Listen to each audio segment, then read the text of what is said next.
몸과 마음이 분리가 돼 있다고 생각하지만 사실은 하나지 않습니까? 심신통일을 하는 데 있어서 몸과 마음이 하나가 된다 이렇게 해서 되는 게 아니라 몸을 단련함으로 해서 정신이 함께 단련되어 가는 거. 무도에서 추구하는 것이 어떤 다가오는 그 현재에 집중하는 그런 것들이 아닌가 이제 그렇게 생각을 하고 있습니다. 그냥 싸워서 이기는 거, 뭐 죽이는 거 이런 것이 아니라 집중하는 것을 통해서 그 순간 다가오는 위험으로부터 자신을 보호하는 것이 첫 번째 목적이 되겠지만 그걸 통해서 좀 더 좋은 방식으로 해결해 가는 데에 큰 역할을 하여금 만들어 놓은 거. 뭐 무도라는 게 그런 거 아닌가 생각을 합니다. 안녕하십니까. 대한아피도의 본부 도장장 윤대현입니다.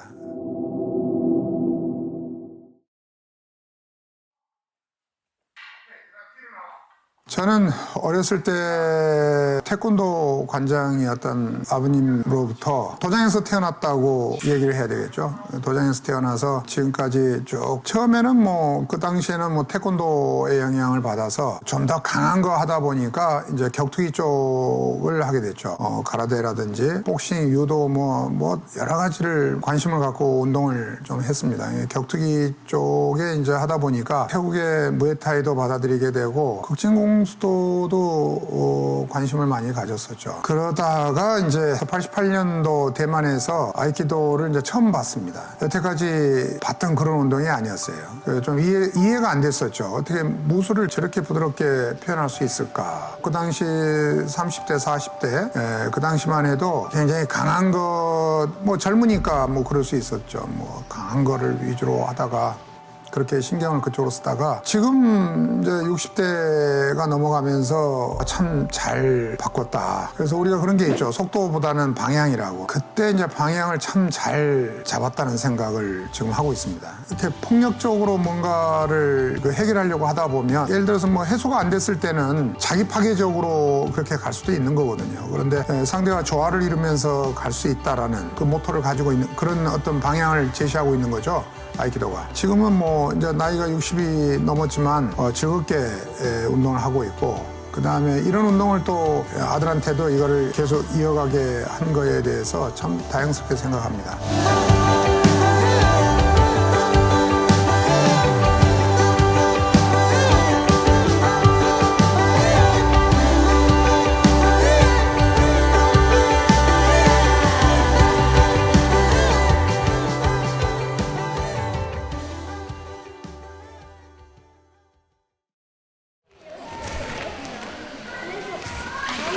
보통 2대까지는 자기가 하고 있는 거를 크게 성장시키는데 좋은 결과가 일어나기도 하지만 3대 정도 가게 되면 가장 완벽한 모습을 보이지 않나 이제 이렇게 생각을 해요. 아버지로부터 태권도를 배웠기 때문에 그 태권도에서 이제 경기를 하지 않습니까? 그 시합을 하다 보니까 좀 더 센 거, 더 강한 거 이런 걸 추구하다 보니까 이제 격투기 쪽으로 가게 됐고 신왕전에서 이제 우승도 하고 뭐 합기도 대회도 많이 나가고 일본에서 열리는 가라데 대회도 한 몇 번 나오게 됐죠. 그러다가 이제 좀 더 센 거를 찾다 보니까 무에타이까지 가게 되더라고요. 내가 본 운동 중에서 입식 타격기 중에서는 뭐 아주 가장 강한 운동이라고 생각했기 때문에 적극적으로 도입을 했었습니다. 내가 해왔던 그런 어떤 투쟁적인 그런 투기 운동이 만약에 3대째로 계속 이어졌으면 3대는 정말 무섭게 바뀌지 않았을까 이렇게 생각을 합니다. 운동 그 자체가 무섭기 때문에요. 극한 상황의 폭력이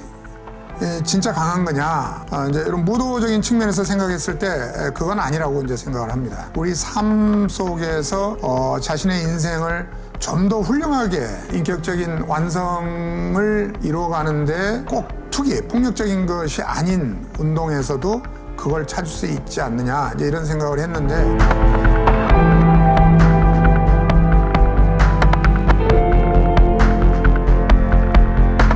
그게 저는 이제 아이키도에서 이걸 만났기 때문에 아들은 이제 3대째죠. 아들은 세계 본부로 보내서 그 아이키도의 중심에서 직접 경험을 한번 해봐라. 이제 이런 생각에서 세계 본부로 보내서 아주 힘든 훈련을 받고 오기도 하고 그랬는데 지금은 이제 뭐 세계 아이키도의 흐름에 대해서 그 세계 선생들과 함께 유명한 선생들과 함께 이렇게 그 기술을 나눌 정도의 그 실력이 만들어졌죠. 제가 만약에 격투기 쪽이나 무에타이 쪽으로 만약 아들한테 유도를 했으면 뭐 챔피언전도 나가고 좀 더 화려하게 보였을지는 모르겠지만 이 아이키도를 통해서 지금 완성되어 가고 있는 그 인격 향상의 어떤 그런 모습들이 지금은 그렇게 화려해 보이지 않는다 하더라도 나중에 세월이 더 가면 갈수록 더 완벽한 모습으로 아이키도인의 모습을 보이지 않을까, 이런 것을 지금 생각하고 있습니다. 창시자는 적 자체가 없는 그 인격을 합기도 정신으로, 그 아이키도 정신으로 얘기하고 있었죠. 저는 이제 격투기 출신이라고 봐도 될 정도로 격투기에 그 시간이 많았지만, 아들은 이제 아이키도만을 통해서 더 훌륭한 모습으로 바뀌는 그런 모습을 보고 싶습니다.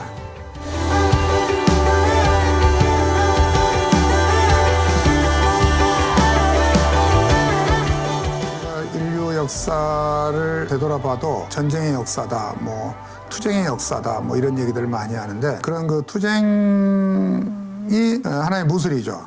그것을 지성인으로서의 어떤 더 좋은 방식으로 승화시켜 나가서 더 어떤 발전된 모습을 만들어가는 것. 문화도 마찬가지죠. 뭐 가만히 있는데 저절로 생기는 것이 아니고 누군가 끊임없는 어떤 노력에 의해서 하나의 문화가 형성이 되고 하는 거니까, 무술이라는 것이 그냥 싸워서 이기는 거, 뭐 죽이는 거, 이런 것이 아니라, 물론 소재는 어떤 그 싸움이겠지만 그걸 통해서 우리가 더 폭력적으로 가고자 하는 것이 아니라 집중하는 것을 통해서 그 순간 다가오는 위험으로부터 일단 자신을 보호하는 것이 첫 번째 목적이 되겠지만, 그걸 통해서 좀 더 좋은 방식으로 해결해 가는 데에 큰 역할을 하여금 만들어 놓은 거. 뭐 무도라는 게 그런 거 아닌가 생각을 합니다. 사실은 실적이라는 것은 옛날 칼싸움하던 시절에 다 증명이 된 거거든요. 죽이느냐, 아니면 다치게 할 것이냐, 아니면 싸움을 멈추게 할 것이냐, 아니면 피해버릴 것이냐, 뭐 이런 건데, 어떤 문제를 해결해 나가는 데 있어서 그 지성적인 해결 방법, 그것이 싸우지 않고도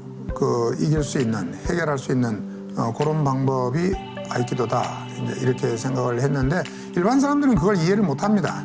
경기장에서 싸워가지고 우승을 해야만이, 그리고 순위를 정해야만이 무술이다, 이렇게 이제 생각들을 하니까, 제가 일본을 다니면서 이제 느끼게 된 것은, 일본에서 무도를 하고 있는 사람들은 많이 달랐어요, 느낌이. 그분들하고 같이 있다 보면 내가 좀 그 무도를 바라보는 시각이 일본 선생님들과 완전히 다르다라는 걸 많이 느꼈는데, 지금 국내에서 아이키도를 보고하면서 느낀 게 바로 어려운 게 그런 것들입니다. 그 서로 어떤 기술적인 패배가 없는, 항상 매 타임 승리로 서로 어떤 기술적 교류를 할 수 있는, 누가 더 세다 약하다 이런 것이 아니라 서로 동등한 어떤 조건에서 기술적인 어떤 성공을 시켜 나가는 거, 이런 것은 아이키도가 유일하지 않나, 이제 이런 생각을 해요.